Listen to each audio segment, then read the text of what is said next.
Find the value of k if the points 1, 3 and 2, k are conjugate with respect to the circle x square plus y square is equal to 35. So ఒక circle ఇచ్చారు, 2 points ఇచ్చారు. So ఈ సర్కిల్కి ఆ 2 points కూడా conjugate points అని చెప్పేసి mention చేస్తున్నారు. We have to find the value of this K. So ఈ పాయింట్స్లో కే అనే వాల్యూ మనం కనుక్కోవాలి. సో మరి కాంజుగేట్ పాయింట్స్కి సంబంధించిన ఫార్ములా మనం చూసినట్లయితే S12 is equal to 0. Okay. So this is the formula for conjugate points. So మన సర్కిల్కి S12గా మనం రిప్రజెంట్ చేసుకోవాలి.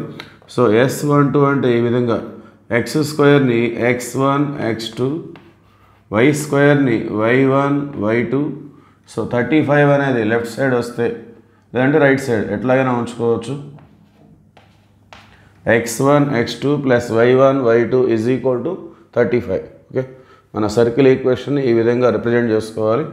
సో గివెన్ పాయింట్స్ని x1 y1 x2 y2 ఆ విధంగా తీసుకున్నట్లయితే x1 that means 1, x2 that means 2 plus y1 that means 3, y2 means k is equal to 35. Okay, so 1 2 2, 3 into k 3k, 3k is equal to 35. So 2 అనేది right side వస్తే minus అవుతుంది. 3k is equal to 35 minus 2 gives 33. So 3 1 cancel అవుతుంది, 3 11. Therefore finally the value of k is 11. Okay, thank you.